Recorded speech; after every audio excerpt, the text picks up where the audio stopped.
Hello, everybody. This is At the Elephants. I'm your host, Rob Morris, and we got a brand new episode for you today. Couple of quick updates. We're going to have a very quick intro for this episode with Mr. Matthew Van Gessel, who I love very much from the bottom of my heart and had a great chat with. I want to give you a few updates about the show. First of all, thank you to everyone who's listened to the first two episodes and shown support. And thank you to everybody who has already recorded an episode with me. If you hear this, thank you. And your episode is coming out very soon, which brings me to my next update, which is I got ahead of myself, if I'm being honest. I recorded way too many of these things ahead of time, and now they are burning a hole in my editing schedule. And I have so many episodes that have already been recorded and need to be published before they're like 4 months old. And so I'm going to start publishing this show twice a week, 2 times a week for a little while until I catch up to all the episodes I've recorded. But I'm looking at my schedule of interviews and conversations that I have mapped out over the next couple of months. And I don't know, maybe we'll keep up this 2 times a week thing for a while, but it's looking like until the end of 2022, give or take, you're going to have 2 episodes a week of At the Elephants if you're interested. So I want to get really quickly to this conversation. I had a great time talking to Matthew Van Gessel. He's class of 2015 in the School of Drama. And we're going to get into it, but if you know Matt, he's incredibly intelligent fellow, has some great thoughts that he articulated about his journey after school and the things he's been working on in the world of clowning and filmmaking and horror movies, and how much of a specific experience it is to kind of really be a film nerd that went to drama school. I can relate to it myself. A lot of times people assume I went to the film school. A lot of people assume Matt, or MVG as so many people call him, was in the film school, but we are proud drama alums who are just huge film buffs, and we're going to get into that. I do want to comment really quickly, just because I know when I listen to podcasts or watch podcasts, I have this experience. If there's a quality issue, like the sound is weird or it cuts out or whatever, I'm like, what is that? Is it me? I check my device. I'm like, did I fuck up? Did my internet going out? What's going on?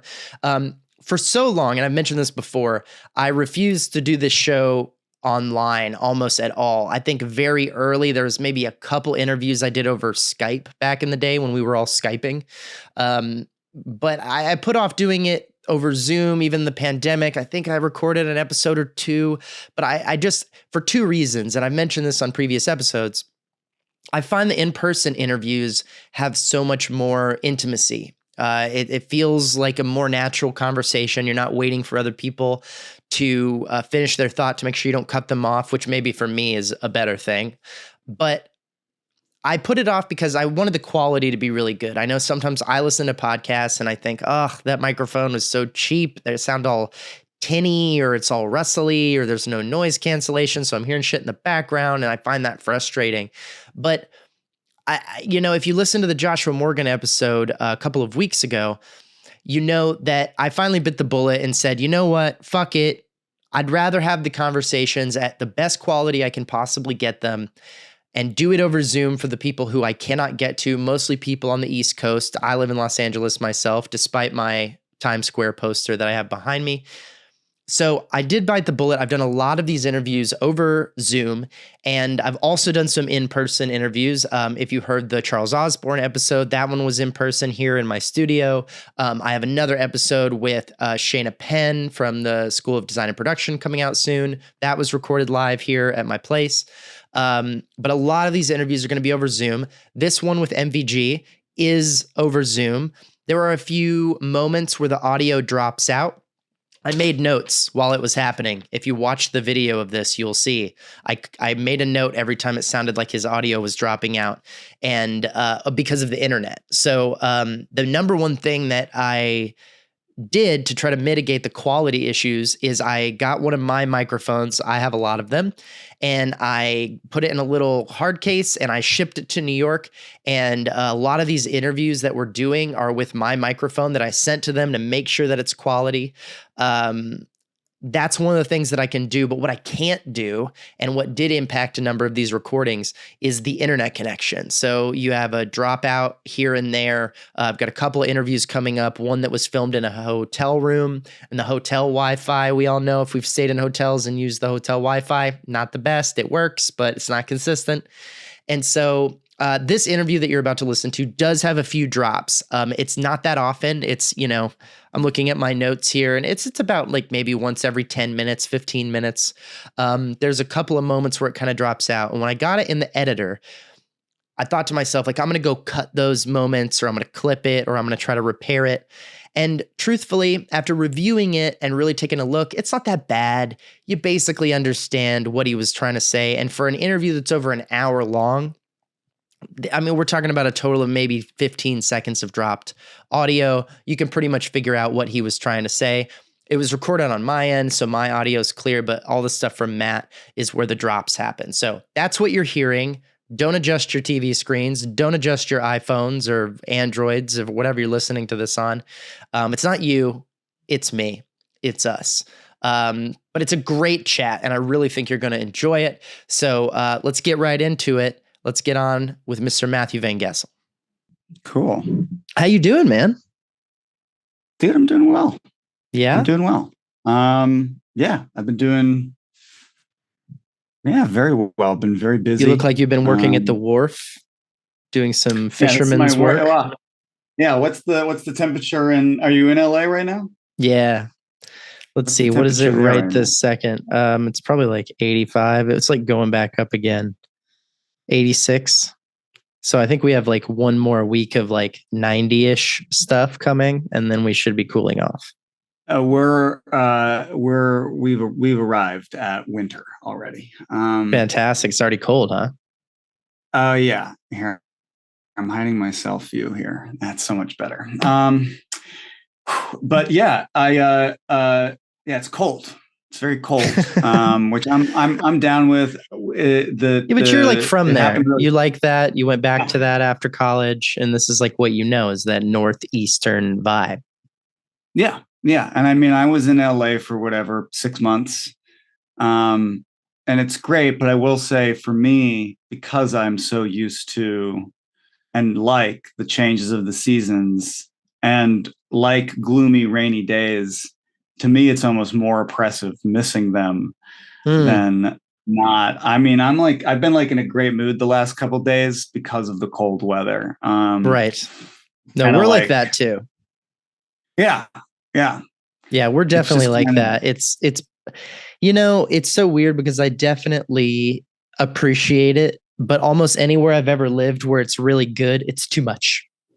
So it's like if I had to choose between too little or too much, I have to choose too little, because in the places where it's like, well, I do get a little rain or I do get a little snow, it ends up being so much fucking rain or snow that I'm like, I got to fucking leave here. And I'd rather just, you're a toxic relationship. It's like you overstay your welcome every time.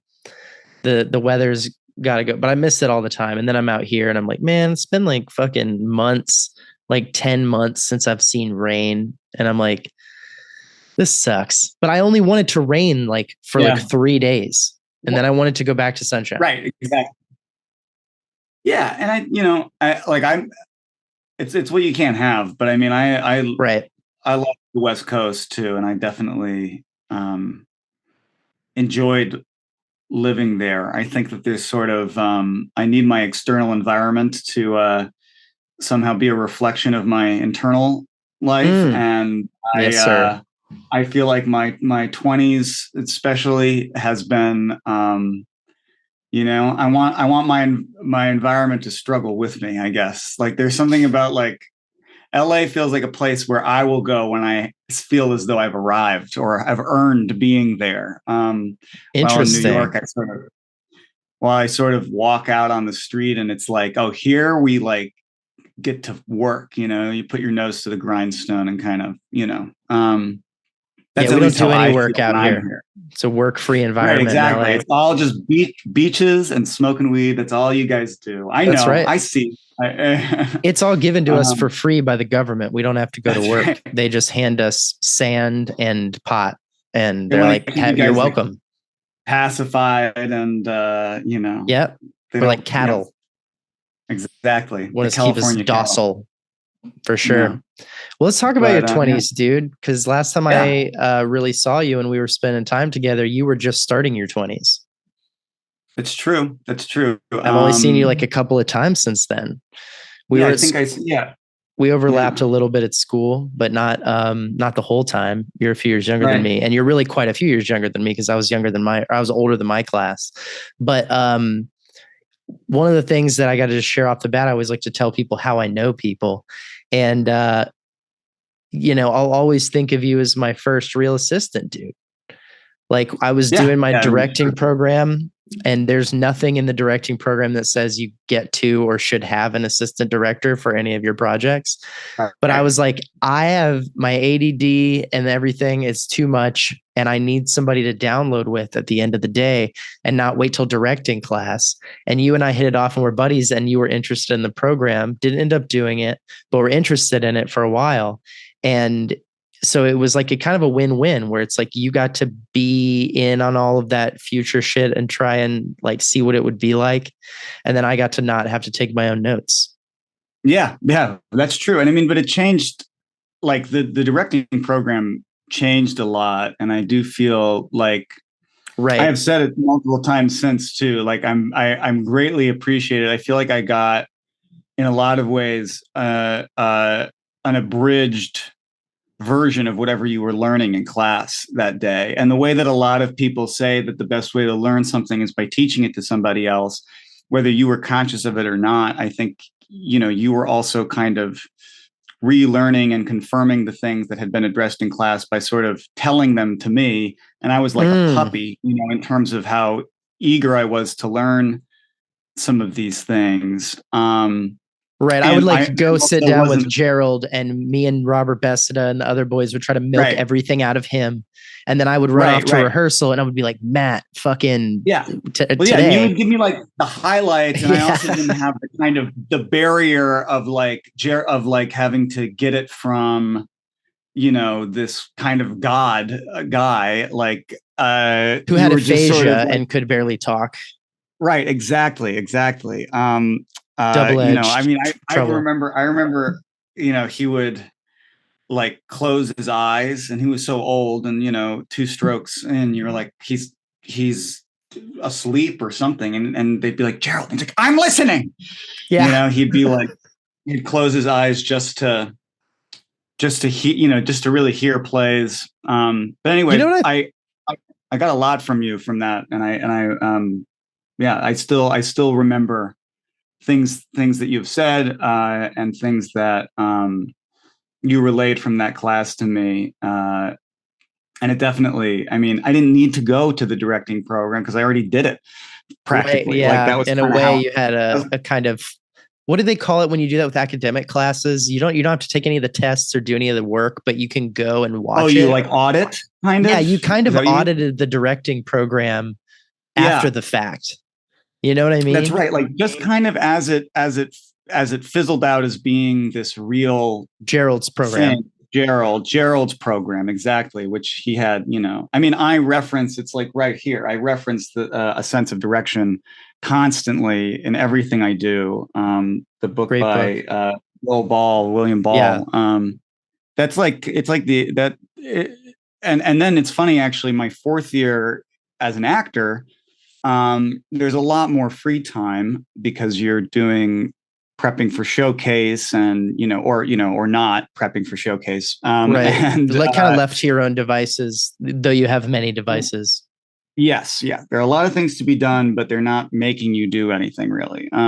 But anyway, one of the blocks of time, my fourth year ended up being a dance class that this guy that I've actually known since I was in middle school, uh, named Matt, also named Matt, not Matt Lauer, but Matt Lair. Got And it. he was a dance teacher, and he did like a musical theater dance or jazz dance, I think, with my class.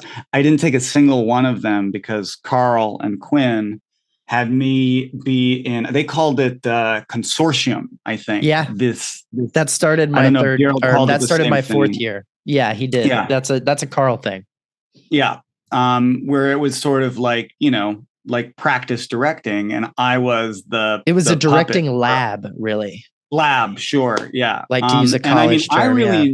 I really enjoyed it. I enjoyed being a fly on the wall there, but also it's like, I think Carl and Quinn knew that I have director sensibilities even when I'm Yeah. acting. The And people who so, still don't do it, who don't choose the program or don't like, that's always been a thing when Gerald was in charge, and when Carl was good at this too, because he was the director and that was his thing, is he would see mhm, that in first years. Like, right, it's like seeing your hair color. Like, and I remember even myself, because that was like my thing.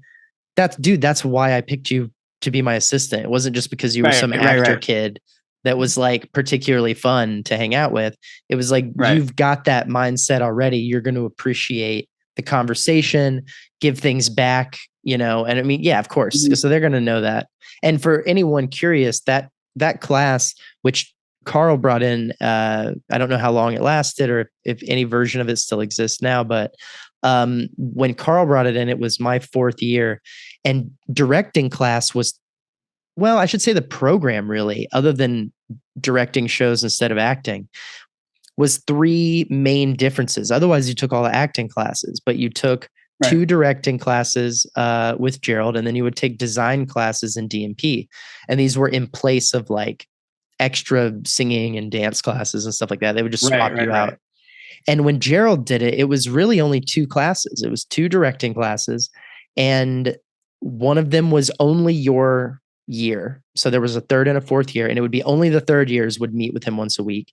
Only the fourth years would meet with him another day of the week. And then on Friday, we would have roundup, is what we called it. Everybody would come, all the directing students from both years, and we would talk about what was going on in the shows and problems like that. And Carl brought in this great idea that I remember being like, fuck, I can't believe I didn't get more of this. I wish it had been more of a thing where yeah, it was a directing lab. We would have a scene, or we would have an idea even. It didn't even have to be a full scene. It would just be the concept of like a moment or something we read in a directing book, and we wanted to see how it would actually play out in practice, which you normally Right. have to wait for a rehearsal of something. Right. And so we would just like pull actors out of acting class who weren't going that day, like not doing their scenes or whatever.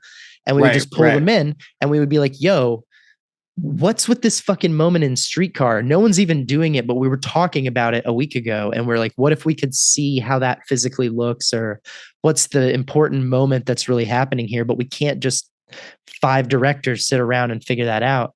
And man, I'm so glad that you got to be a part of that, because I haven't really thought about it since we did it, but it's one of my favorite things. And I wish there was more of that just in education in general. Like, let's go practice well, it. it's like, because Let's I go think the see. thing that I liked was that, at first for a lot of the students that were coming in, because the way that the program worked changed, obviously, more and more of fewer and fewer of the directors rather were coming out of the acting program, and they were more transfers. Beginning as they were coming from maybe the film program if they were already at UNCSA, or they were coming to the school as maybe undergrads or something to just begin directing, and just doing theater directing. I'm not entirely sure, frankly, how it all works now. And it was changing while I was there. But one of my favorite things was how it would evolve from sort of them trying to be clever and show off, some sort of like unique concept or idea in staging or something like that. And then Carl and Quinn basically like sort of secretly directing me to like be bad, or to not understand something, or to like you were a plant. Exactly, to sort As of we would like say, like in a comedy show, you were in on the act. Exactly. Yeah, exactly. It's like That's to awesome. ignore that director instinct inside of me because I mean, really, if you're working with a really good actor, they're going to be fine tuning some of your direction a little bit to fit them and to fit what of course they sort of know is right, but like, example? It was do you have an example of a time? I'm trying to remember. I just remember there was one time where it's like, I don't remember exactly. I was standing somewhere, and a director who I guess I probably shouldn't name, but like uh, they were trying to get me to like do a cross or something, but they were too hung up on the idea of like not telling me explicitly what to do. It was a whole They like were get them there, like lead them right when exercise. in fact the reality it was sort of like a good balance exercise because that is generally a good way to direct. But if someone's got to cross the stage, you just go and Fucking then go here over you there. cross the stage. Yeah. Yeah. You're allowed to direct. Um, like what do you do right now? What do you like? What does Hold he on one want? second. Go back. Like maybe he wants. Go back like 20 seconds in what you were saying. It kind of cut out on my end. Oh, no problem. I was just saying it was like them asking about like like, what do you think he wants? Like, what do you think? Do you think like maybe he wants to look out the window? I don't know, and you're like, oh no, I'm gonna stay here, and they're just like Right. it was sort of a that's what I remember. And I just remember it was yeah, it was quietly amusing to sort of be there and purposefully ignore It would have your been funny if artistic any of the instincts. any of the directors had kind of gotten wind of it and be like, "Can we try it without fucking Matt? With Can we?" Matt, yeah, Yeah, yeah. it sounds Well, like he I doesn't know how to do shit. yeah, exactly, exactly. Yeah, I didn't take a single dance class with my old friend Matt because they just kept being like, oh, you can come do the. It was only like once a week, but like for like Yeah, you it was know like on a 3 Wednesday when months I or was there. something. Yeah, Yeah, Wednesday. I think it was the exact same. I love that, Um, dude. So when you got out of yeah, school, what was your trajectory? Like, what were you up to? You went right back to the city because you're from Connecticut. I'm from Connecticut, so I was there for only like a couple months. I taught uh, theater to like middle school kids and did Seussical, directed a production of I did Seussical. that. Yeah, Yeah, I did that in High Point. Horton, what's Notice Me Horton and all that Notice Me stuff. Horton, dude. Yeah, 100%. I It's a cute yeah, show and it's easy for kids to learn because it all rhymes. yeah, and I will say that there was it because near the beginning of my fourth year, like I was pretty happy at school for the most part. Like I had various difficulties, but my ideal life is one that is constantly surrounded by art and creativity and conversations about it. And that was a place where that was happening. And you're around like-minded people and you're constantly working on stuff. And then slowly, fourth year, even what we're talking about, the schedule begins to open up. And I did not handle that particularly well. I didn't use my free time in particularly useful ways. And I knew it too. Like that was the worst part, is that I sort of was like aware. Um, and, I mean, this is all in hindsight, obviously, but like there's this, I sensed this sort of this dreadful momentum towards real life and kind of rolled up into the fetal position, sort of like I didn't totally realize it, but it was the beginning of me getting extremely depressed. And so like when I left school, I did do this stuff with these middle schoolers and did Seussical, but internally for me it was quite dark, while Dr. Seuss surrounded me and all of this kind of stuff. But and so then I moved to the city, and it was kind of like I had no idea what to do. Like I had gotten meetings out of Showcase, but not as many as I had hoped. I made a lot of both of my scenes changed between LA and New York. Like I think I was the only person whose scenes even changed, along with my partners, obviously. And I don't even think it was my. I just kind of was finding myself getting extremely disenchanted by the career, by the industry aspect of everything, because it was kind of dumped on me, or us, is how I felt. Is because it's not something that was discussed at all until fourth year, and even then, the scenes that we were working on in class were like scenes from plays from the 40s, which kind of is my bread and butter. Like I love like mid 20th century stuff. But like, that it's not necessarily a toolbox that is easily applied to the current industry unless you know how to do that. And it has taken me, I'd say, probably almost the entire time being out of school and a pandemic. And I can only say with the sort of last maybe 3 years behind me that that I like kind of get it now. All of a sudden, I'm like, certain things are clicking. I'm understanding the ways in which I need to navigate this stuff. It's not, and I don't in any way like blame the school or anything, or blame I mean, like, how can you know? It's such a constantly changing thing. Most of the people I know or work closely with who are successful to various degrees, they can't tell you like, here are the rules, here are the steps. It's such a interesting industry.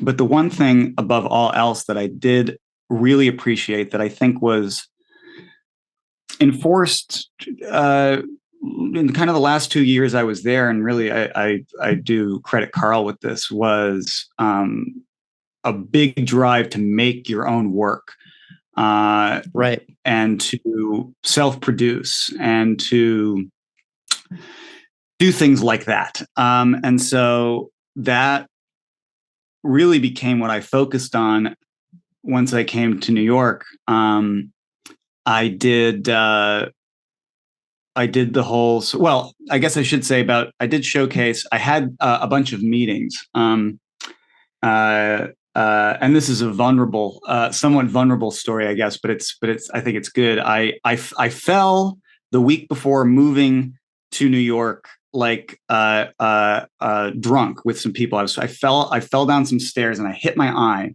Nice, dude. And the white of my right eye hemorrhaged and filled with blood.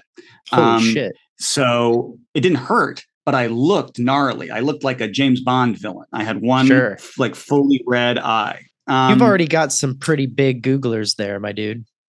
I know. And so now, I mean, I'll tell you, like walking into like a restaurant or something, and then you like take off your sunglasses and one of your eyes is fully blood red.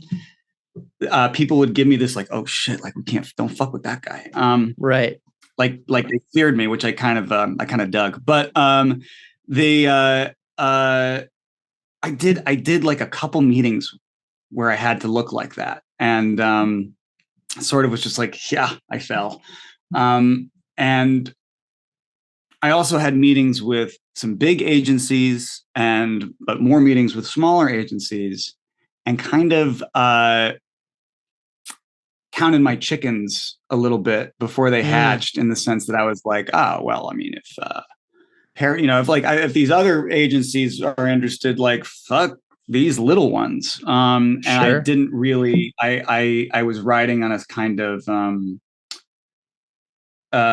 arrogance that I had left over from college, that was, they'll see how talented I am. They'll see. And so that kind of, and they tell you, everybody says over and over and over again how frequently you will be disappointed and rejected. But it is true. I really don't think you can legitimately be prepared for how you will respond to that when it's happening to you constantly. Right. And what is it that you have to hold on to? Because my worth, as I'm sure yours is, and most people, is largely reflected on the way people reflect it back to me, know? And if everybody's constantly saying like, no, nice work, but no, it begins to feel much more real than, than anything else. And so especially after school, where it's such a rewarding environment. Like even when you Right, right. fail, it's so encouraging. They're like, this is part of the problem. Like you failed because you're great and you're trying. And you're like, Right. fuck And yeah. it's so and it's so safe. And you know that well, and here's the other thing too. Like when I when before the year starts, we watch everybody do their monologues. The And I remember freshman, yeah. thinking as freshmen, and so you kind of like, get to go, all right, show me what you got, with all of Right. these people. And everybody is trying to sort of impress each other and make their claim. But I remember I was like so excited because 2/3 at least of my class I was impressed and felt challenged by. Like I was like, wow, like, all right. Like it's exciting to see that the bar is high. Right. It is very discouraging to be surrounded by people whose bar is lower than yours. And that is a reality. And I'd say doing theater right out of school, just kind of hopping on backstage and doing whatever comes along, you're going to end up in situations like that. I was only in a couple, but the first play I did in New York was one of the most miserable experiences of my life. Like I was so unhappy, and I felt like I was the only one. I mean, it was so hard because I was trying to do good work and trying to just sort of advocate for myself as an actor and for what I thought was good. And for the first time, all of a sudden, this entire cast, but especially this director, thought I was some kind of diva because I actually cared about it being really good. Like I was like, no, like we can do this again. Like let's. And also, people would see me warming up, and I got like, kind of like teased almost for they're like, oh, there's Matt doing his whole like, blah, blah, blah, blah. And I'm like, Yeah. sorry, I fucking rock, and y'all suck. And Sure. that, and like there were more people on stage frequently than there were in the audience several performances, because it That's a was like the drag. play Spring's Awakening, so it was this huge freaking cast, and there'd be Right. like 5 people in the audience, and I was just like so over it. That's discouraging, man. Very discouraging. And so then finally, I did kind of have like, I had several uh like breaking points essentially, like but that were all sort of generally cascading. Because I mean, this is I'm more passionate about show business than I am about anything else. Like there's Right. nothing that excites me more than movies and plays and comic books and music. Like it's Right. The just like media is it is your the most important thing to me. life And so force. not being a part of it in my, like it not being my career, is devastating. And I have to really lean on a lot of things that teachers did tell me. Like I really doubted at one point that I think I had this moment my second year where I was spiraling and turning 20. Oh my God, 20 years, it's over. And what have I done? And I was also cast as Puck in Midsummer Night's Dream when my roommate Steven got Bottom, and I wanted to be Bottom, and I was so disappointed about that. Got over it pretty quickly, but then there was one performance where it's the play within the play, and it kills every night because it's amazing. And and Yeah, and it's Steven funny. was great, and so was this whole class. But I was the one character who was not on stage for that scene. So all of my classmates are on stage together without me. I'm sitting backstage, and the audience is just eating it up, and I'm just sitting there alone. And I remember thinking, what's the one thing that's not out there? It's me, and they're loving it. Like I sort of thought that Oh, I Maddie, was that's so I hard. was the weakest link. And it was my 20th birthday, and I was just like in a weird headspace. Oh man, And that so, sucks. um, I remember like I got upset and like gave a weird final monologue. Puck says, "If we shut Right, up, of have course. offended." I He did ends the that. show. And I was like, I kind of just did it.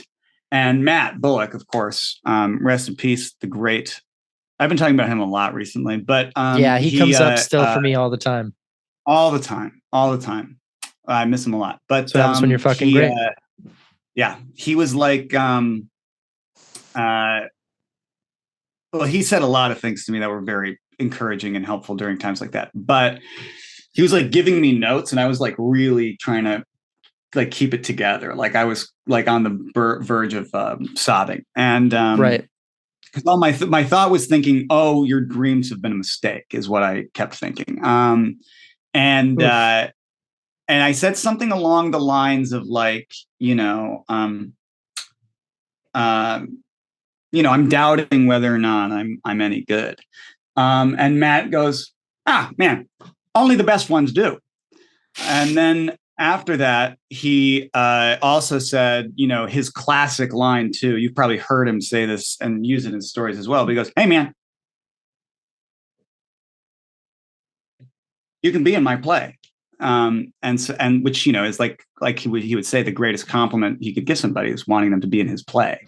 And so anyway, all that to say, it is things like that like when I doubt how good I am or something, I think about all those people who don't think about that, who suck. Right. And like and that there are a lot of people out there who have zero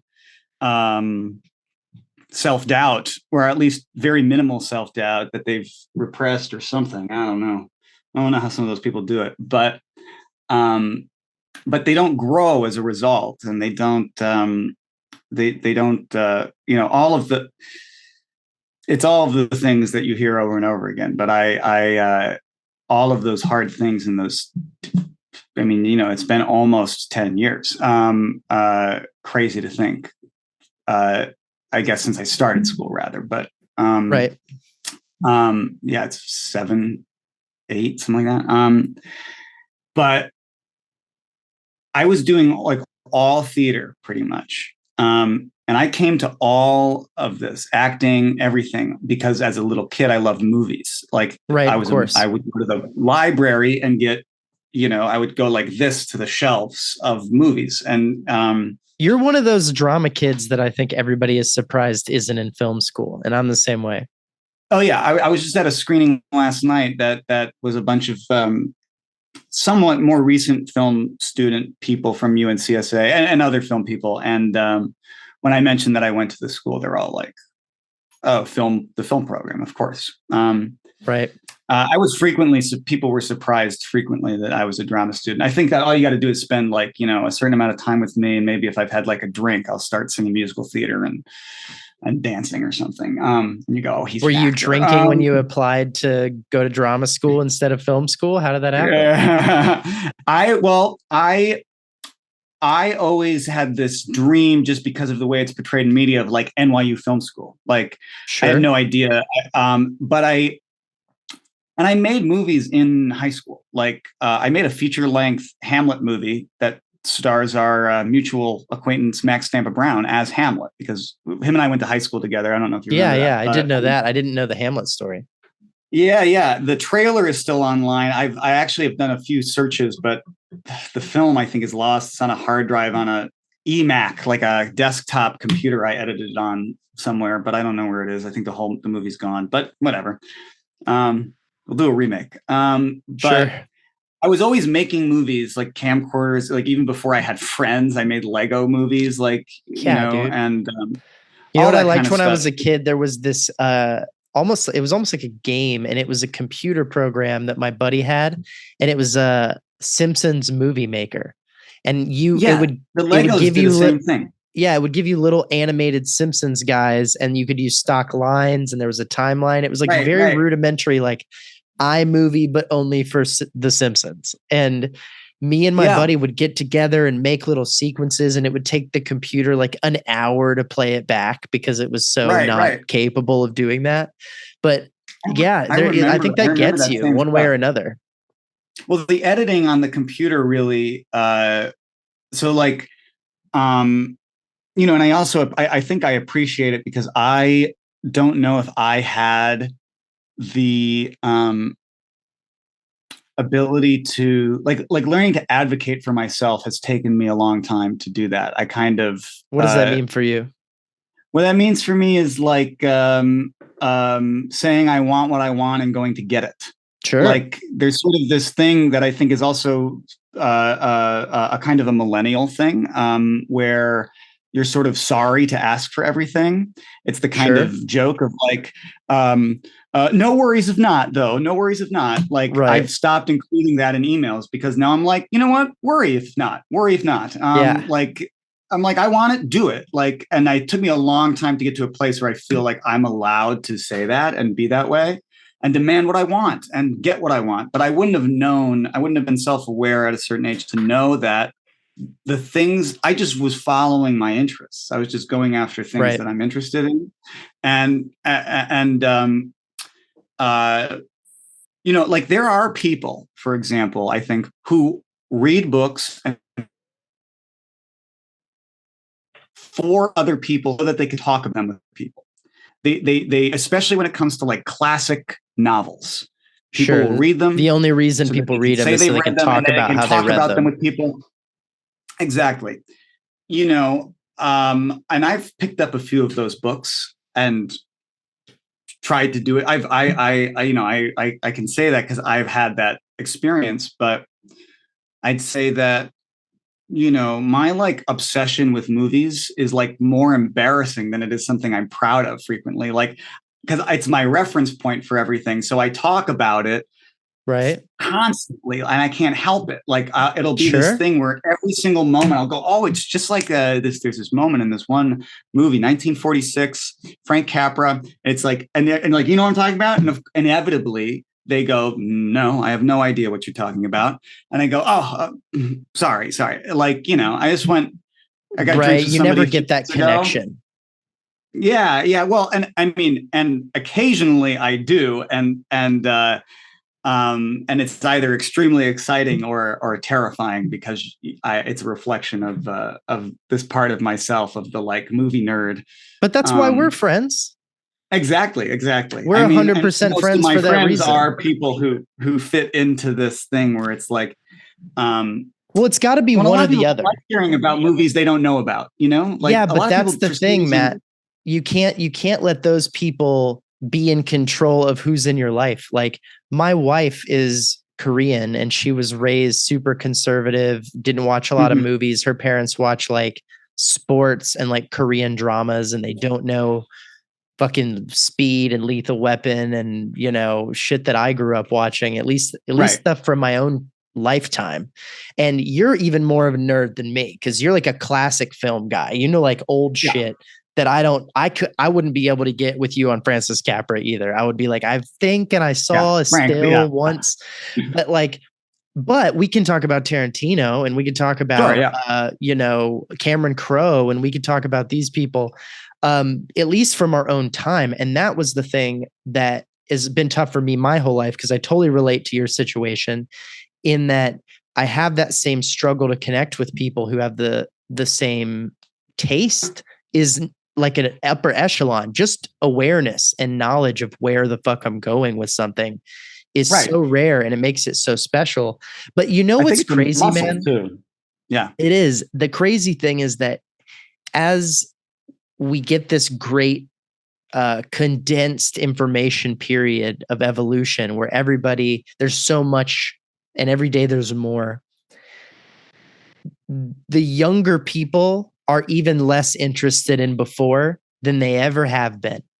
Like, I remember once we were in class in Mary Irwin's class and we were talking about Mhm. voice stuff and then we talked about music. And she was like, you know what I think is so interesting about you guys, millennials in particular, and this is before she was teaching like Gen Z, or if she did even by the time she left, but before they were in college, she was telling millennials, she was like, it's fascinating to me that you guys have such a wealth of knowledge about the culture that came before you.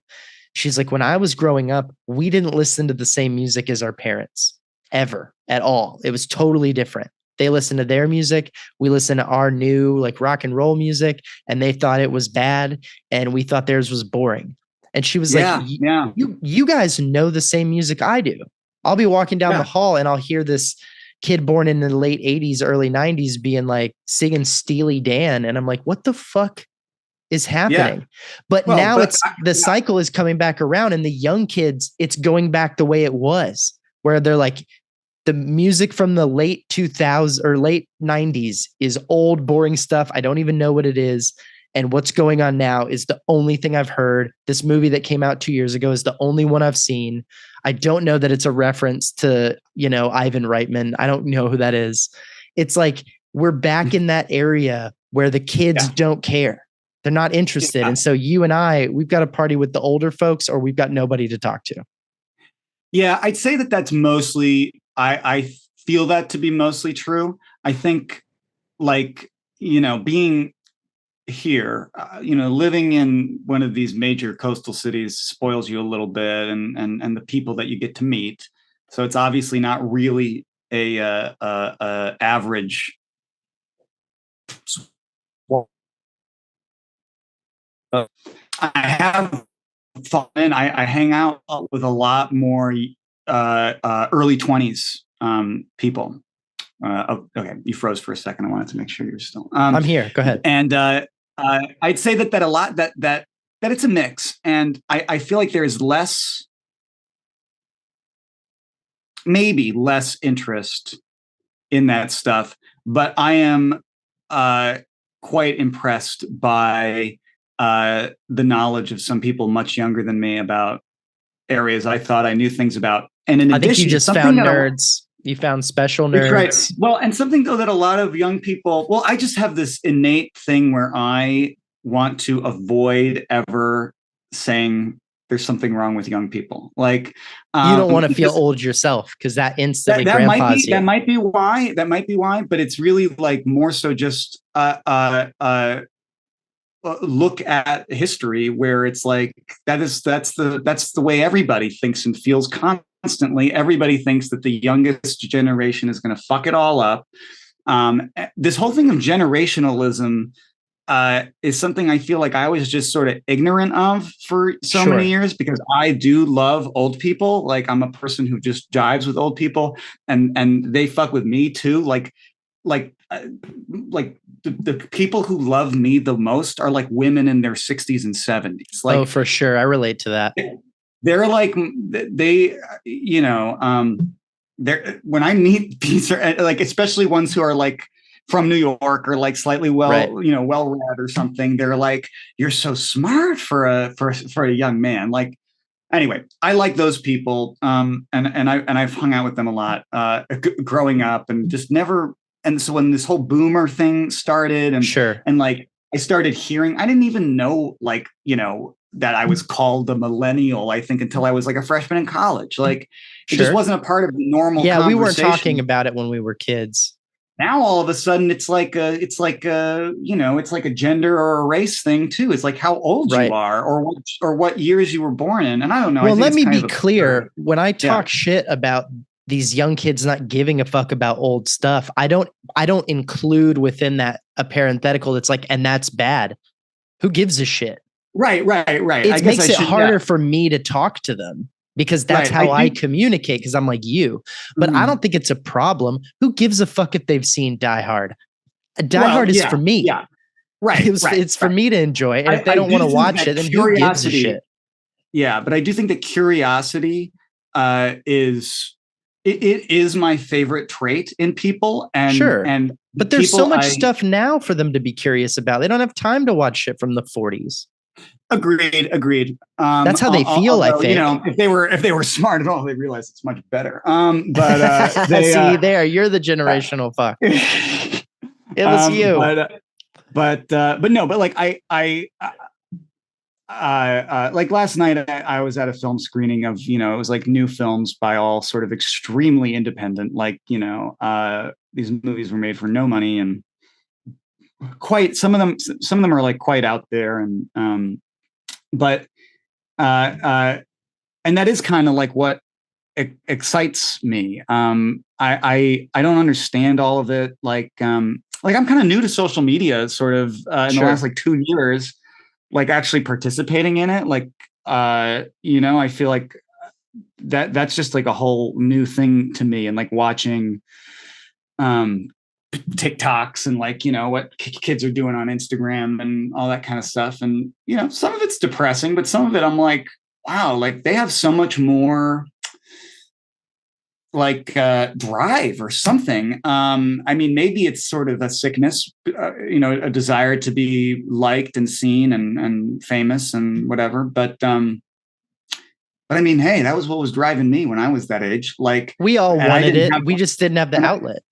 Yeah, exactly. And I mean, I was making these movies, like, I would plug in the camera with the input and the output into the VCR and edit the movie by playing it back with the blank tape and then finding it on the camera viewfinder and then playing it and like edit Lego movies that way. And I am glad, though, that I was not making those for anyone else to see. Right. You had no expectation. Maybe my 8-year-old self was thinking that maybe somehow this would be like a big deal or something. But I don't really think I thought that too seriously. And I do kind of think that what I lost at school, I could do work for myself. Like that was the biggest thing they broke down out of me and then built back up. They sort of broke down the performer, the person who needs to perform, and taught me to be an actor, which is really about being I think more than some other art forms, an accountability to yourself. Because the minute you're thinking about what someone else is thinking about how you're doing, you failed. You need to be challenging yourself to be truthful and be connected and be trying to do whatever it is your activity was or your objective. Like, that's a never-ending challenge that you can return to again and again and again inside of yourself and hold yourself to that standard. But it's really hard to stick with that when you start just auditioning all the time. And because you're not doing the work. Think about is, what do they want? What do they want? What do they want that I'm not giving them? And slowly, I did. I was in plays constantly after school. Like was always working on something. But I never felt very good about most of them. And then finally, I did this one play that I'm still quite proud of that was called The Resistible Rise of Arturo Ui. We did it in the month leading up to Donald Trump's inevitable election, but we didn't know that was going to happen yet. And this play is a Brecht play that's a clown analogy, a comedy analogy about the rise of Hitler, but it uses 1920s Chicago gangsters as its thing. So we sort of, but the thing is that the Hitler thing is vague enough, and the similarities between his rise to power and Trump are similar enough that we kind of co-opted the Brecht play to be this Trump play. And it worked quite well. And it was a really tour de force performance for me. I got to work with a director who was really, we collaborated on tons of other projects, just the two of us after that. That's when the clown thing really took off for me, is because the character was so, began in such an exaggerated, it's Brecht, so it's really not a typical type of acting. So you sort of really go more from outside in instead of the other way around. And with him, I had this whole character and this voice, and it was hard for me to get into it and feel real with it. And so I said, can I come and wear my nose for a few rehearsals? And I wear, this is the same one. It's got headphones on it, but it's a long one. The Cyrano. Yes. And I have that same one. It's kind of like, it's a totally different character. And I find it to be a little menacing, actually, which I like. There's something a little more mean to me. But I never got a small one. I only ever did red nose class in the Cyrano. I've ever owned. And you can see this is the same one I used and still use. It's got it's been taped, and you might need to get yourself an upgrade. I kind of, but I also have I have this my current clown aesthetic is it's like I don't actually wear the nose really, but it's sort of shitty on purpose. Like I put the makeup on very fast, like as fast as I can, because I like the way that looks. But anyway, I did this clown. I did the nose in rehearsal, and then Noam, I think maybe after only one day or maybe 2 days of rehearsal with the nose, goes, let's keep the nose.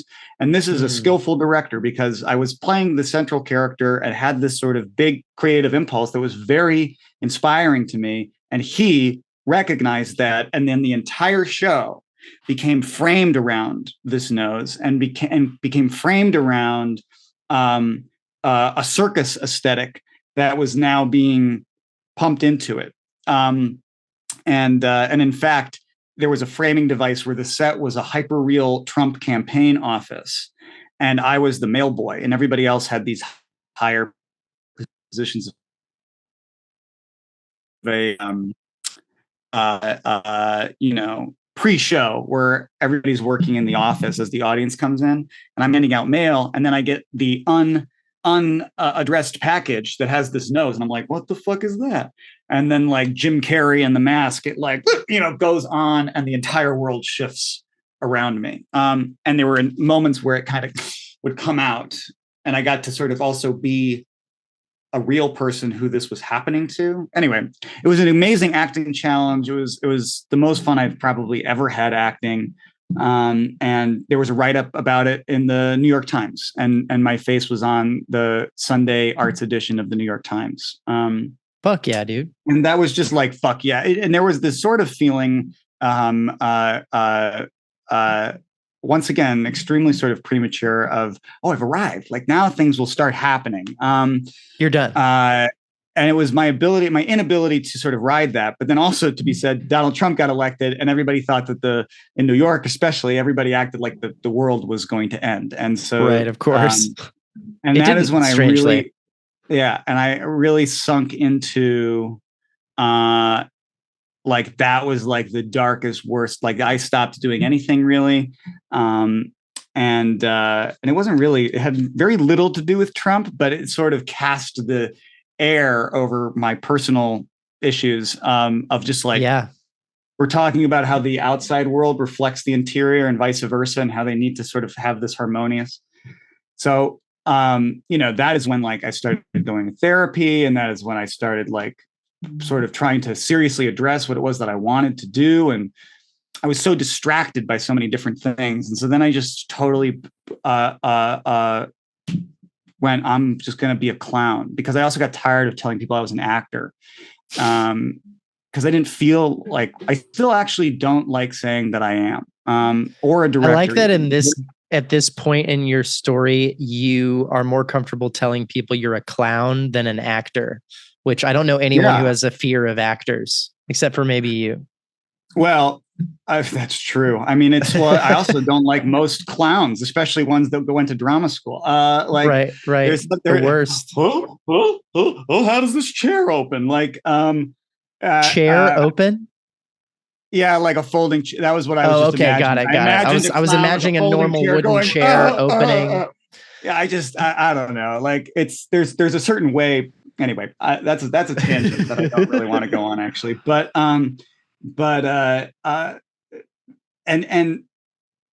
well, because here's the thing. I don't know. Acting kind of is like the thing for me, but I don't feel like that. I don't like it as a label for myself. It doesn't feel totally accurate. When I do say that to people, oh, I'm an actor too. Actually, what I like saying more to people is I act, like, which feels more do the doing, true. Man. That is true. I act, but I feel like when you say I'm an actor, it comes with all this other, at least for me, it does. And which is probably judgmental baggage, that comes with it. The director feels a little bit more true, because even as I was in, I directed throughout college, even though I wasn't in the program, and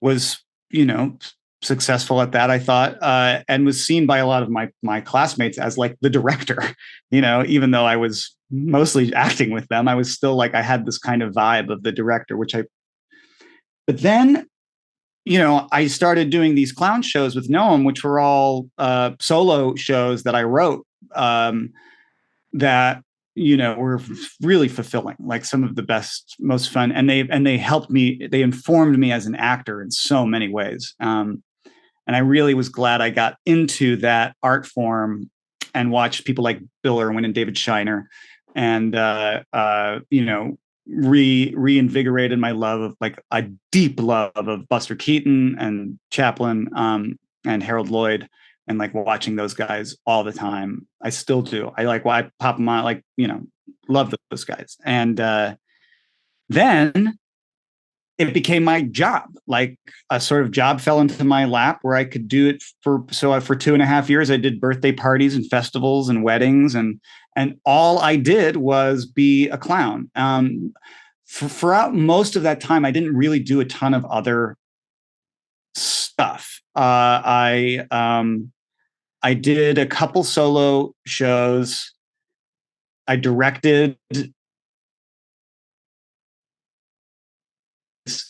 Started directing a lot. Michael Calciano, who wrote this film, I've directed maybe like 4 or 5 plays that Michael has written. And so when I was a clown, mostly what I was doing in my performance outlet was on Friday, Saturday, and Sunday at Tiffany's 6th birthday party, where, I mean, I worked with a lot of people who probably went to some theater school or something, but what I didn't see in them was the opportunity to use this as a learning experience about how to work crowds and about how to be comfortable in new situations that are constantly changing. That first year of being a birthday party clown gave me so much. I believe that. I mean, and in an emotional, like fulfilling way too. And it taught me, it gave me a point of view about the career stuff, right? Because of course, what we all want is, our name in lights, face on Times Square, whatever,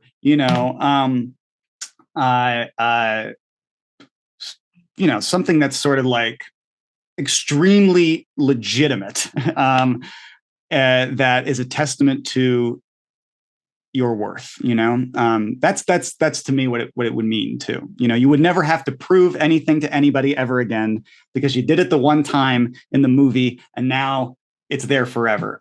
But I would get. You got to be in the Sunday arts section of the New York Times, so you're good. That's right. right. That's right. If I die tomorrow, there's a lot of things that are checked off that it's fine. But it is true. You're totally right, because I did this one party once where, it was like in the projects, and it was like way up on the 45th floor or something. And it was this little girl. She was probably about 6 or 7, and she lived with her grandmother, who was an invalid, and was like kind of like, mobile wheelchair bound. This thing didn't look well. I don't know. She was, and the grandma was in rough shape, but also, because of health issues, unhealthy living, not so much age. She was very overweight and stuff. There was a table set out with goodie bags, maybe like 20 goodie bags. No kids showed up to this girl's birthday party. What the fuck? So there was the girl, her grandma, and me and my partner. It was mostly depressing, but there's this thing of like, that girl didn't see it. She couldn't see what I could see about the direness of her situation. She was having a good time. The clowns are here. Cotton candy. Wow, magic show, balloons. Like, she didn't give a shit. Holy shit, dude. and bringing that like day to her, and like, she's sad to see me leave, and I say goodbye. Like, kind of like, what more do you need is what I'm saying. Like, right. I think it was experiences like that made me go, oh, it'd be nice to have Radio City Music Hall clapping for me. Right. But that girl saying goodbye to me and giving me a hug and saying she loves me is like, She's going to remember that shit. Exactly. When Yeah. When she's in therapy later or talking to her spouse and they're like, wait, tell me the story of your birthday again. And then she tells it and they're like, do you know how fucked up that is? They're like, no, they were clowns. They were really cool. And be like, right, babe, I love you, but you have to understand that was not good. Like that was the saddest shit and you deserve better and blah, blah, blah, like all this stuff. But she's going to remember the fucking clowns that came. There was nobody there, no friends, but the fucking clowns, and they put on a good goddamn show. And I never found the quarter. I never found it. Yeah. That's pretty, that's great, really dude. Quick, actually. Give me 1 second. I'm getting the Go ahead. It's my roommates. You're good. We'll wrap up when you get back.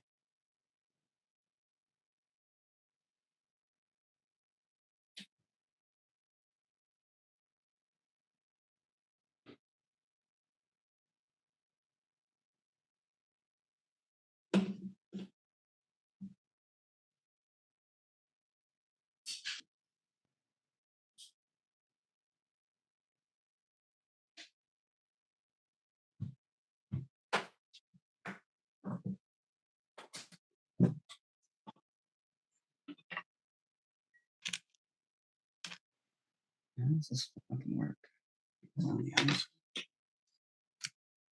Old ass MacBook here. But yeah.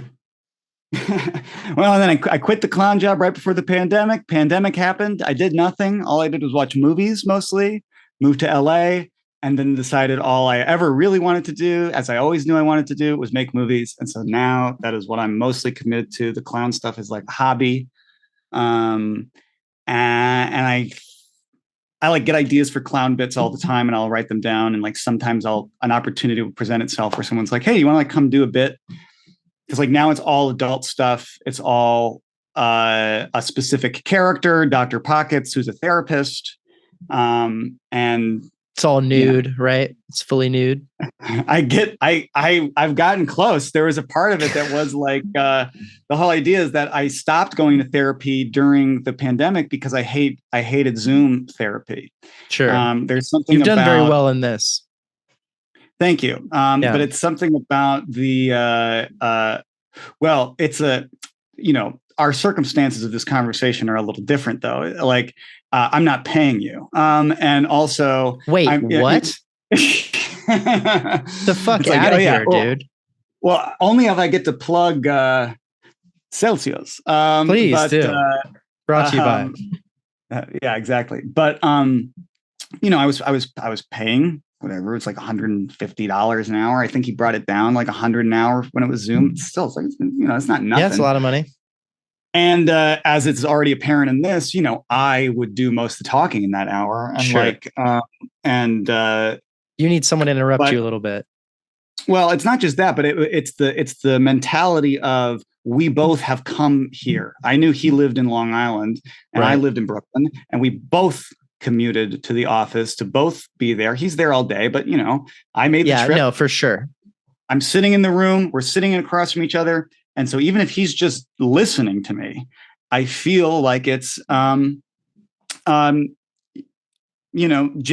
I think that I have an intrusive thought, which is that they don't care about me, right. or that they don't like me.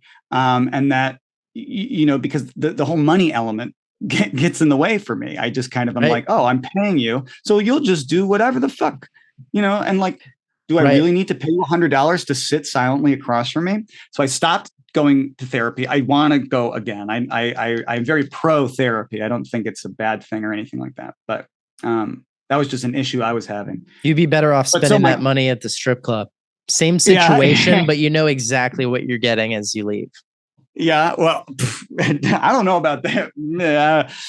Well, you may not know everything you got while you were there. Yeah, I might be leaving with a little more than I bargained for, maybe. All depends. Yeah, but my clown character became a therapist because I was like, oh, I like my clowns to be silent, and so I was like, that would be funny. Like if so I established through an intro that I'm a therapist similar to like Lucy and Charlie Brown. Like I've got a doctor is in sign, and set up a chair, set up the mic. Usually I get the audience member first. I find an audience member, and this is really fun and kind of difficult to find somebody who's not going to have a nervous breakdown and somebody who's not going to use the opportunity to be funny themselves. Right. And bring them, because honestly, I did do that once, and that was a fucking mistake. Yep. Fucking mistake. No, you can't have two funny people. This guy's fucking time. show, and then nobody was funny. Is really what happened. Nobody wins. So anyway, luckily, hopefully, I get somebody who's silent for the first like minute or two, and then starts nervously saying a few things. Right. But mostly the gag is that I set them down in the chair, put the microphone up to them, take out my notebook, this notebook, and then I just sort of sit and like,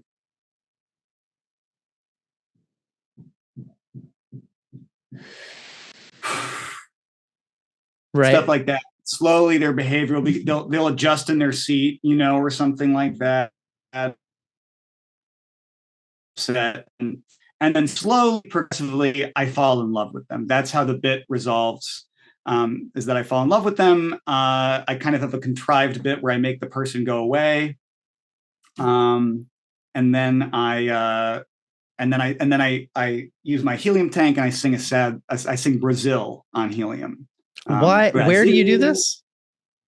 I did it at various venues. So I did it like, I've never done an open mic. I thought about it for a long time because I was like, this is going to be too much, I think, for an open mic. It would be a lot. It'd be a lot. I just in New York, it would be a lot. If you were at an open mic in like Kansas City, it would be a little bit different. Yeah.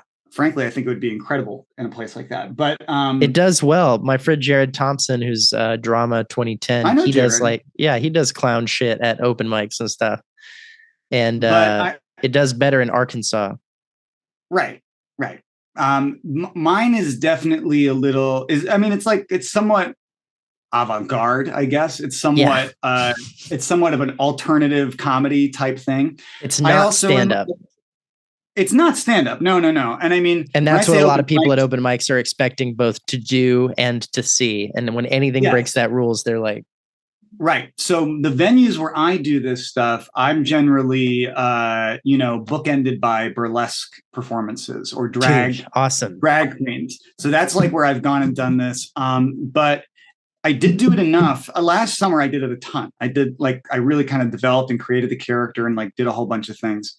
And it kind of climaxed in this thing that we did called me and these two guys that I met through various mutual friends who have access to time and money and space and are into this kind of art form. So they have given me a lot of cool opportunities, and they just bought a space in Brooklyn that they're going to turn into a affordable performance and rehearsal space and operating bar. Hell yeah, dude. And I'm kind of like I don't have any real stake in it in any legitimate sense, but I was one of the first people they wanted to show it to, and you're very personally we're saying things like Dr. Pockets might be like a spiritual kind of mascot for this place, which I think would be very cool. But we did this big show called Dr. Pockets Birthday Bacchanalia. That was a variety show of all clowns and sideshow performers. So what is a bacchanalia? Like a nice accessible word for party. People. Okay. It's a debauched word. It's like a debauched party, like the Bacchae is a similar. When I think bacchanalia, I think a bunch of perfectly sculpted Greeks or Romans laying on top of each other, soaked in wine, naked. Like that's the bacchanalia. What is that Italian? I don't know what it is. I have no idea. It sounds Italian. It's a very big, weird word I've never heard, Matt. That's all. Yeah. Well, it's funny because when I floated it as an idea for the name of the event, the two other guys were like, "Ooh, that's good," and they both knew bacchanalia. And I would tell it to other people, and they were like, "Oh yeah." But then slowly, as I told more, it is one of those words that not as many people I've No, never heard it in my whole life. Not it once. makes me feel a little. It's funny. That surprises me a little bit. I've got I an said okay vocabulary, okay. but no, I'm I said gonna have to add Gesundheit. that to it. You've heard Gesundheit, right? I do. Yeah. So That's I Hitler said for God Gesundheit bless you. once in a car with a bunch of people once, young people, a little bit younger than me actually, I'd say. So maybe these uninterested Yeah, this Gen Z, detached Gen Z. detached They don't know anything before idiots. 2001. Yeah.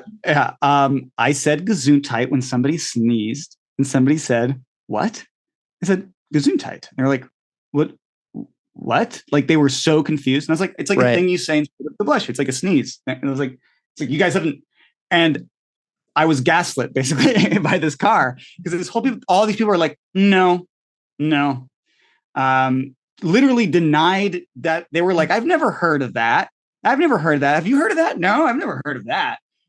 And all of a sudden, I'm like, Matt, these are exactly the fucking kids I'm talking about. God damn it. These are them. Yeah. Because they're like, I've never heard it, so I'm pretty sure that means it doesn't exist, is the dumbest attitude to have about anything. Right. I've never heard of it. Yeah. No, what did I say when I heard your Bacchanalia thing? I was like, what? I assume what you said that with such authority that's a real thing I don't know about. As opposed to, I think you're making that up, Matthew. Right. Ridiculous. It seems like a lie. Yeah, exactly. Yeah, why would you make up such a weird word for that situation? You were like 14 and you're like, someone said bless you and you're like, that's boring. I'm going to make up something that sounds Austrian. Yeah. I don't know. I heard something I think it would be funny to hear Schwarzenegger say. Right. It's the same thing about somebody saying, say uncle. I had to like when someone's twisting your arm or something. It's like, say uncle. And they're like, say uncle. And I'm like, like it's like a thing like surrender. And they're like, why? Like, why is it uncle? And I'm like, well, I mean, I have no idea, but it is a thing people say. And they're like, if you don't know, it's hard not to become egotistical when so many people are so dramatically uncultured, Matthew. Yeah, I know. It's right. Confidently. What choice do we have? We don't have any more time today, unfortunately, but I had such a blast talking to you, and I should say more listening to you. You're one of the few people who can get me to actually pay attention and not interrupt. People who listen to this show will be like, this actually was the least Rob has spoken, I think. Okay. In quite a few episodes. It's a good thing. I'm not totally surprised, but I appreciate it. I had a lot of fun. There are plenty of people who can talk, and then I'm like, I'm more interesting. I'm going to need to to break this up. But you had plenty to say, which I really appreciated. Thank you. I appreciate you having me on as well. And thank you for tracking down my microphone that got lost in the New York postal system. It actually ended up not being that bad. It was pretty manageable. Luckily, we were getting packages during the pandemic, and let me tell you, the lines. Oh, I bet. Kind of gave me PTSD. So I was just like really fearing the inevitable line I would have to wait in. But when I went to the right one, there was no line. It was just like I went there. The guy had it right away. So now we can just pass it around between people, and we won't have to ship it again anytime soon. Hopefully, we'll just keep kind of moving it to new people. Yeah. I like you got this Times Square. Is that a poster? Yeah, it's like a canvas print. Oh, nice. Of Times Square. I think we figured out circa like 96, 97. Just based on like what's on Times Square and stuff like that. Yeah, I think so. The cars are look very like late 80s into the 90s. Huh. And it's just something about the way the circles look that seem so current to me. Anyway. I can't remember when they switched that, but I do remember when that system was like brand new. It was very like late Giuliani, early Bloomberg. Mm-hmm. Somewhere in that ballpark. So I don't know. I'm not 100% sure. I'm not a historian. I'm not a dramaturge or whatever that word is that I don't ever say right. Yeah. All right. Well, thanks, dude. I appreciate you stopping by. Of course. Enjoy the rest of your day, man. Thanks, man.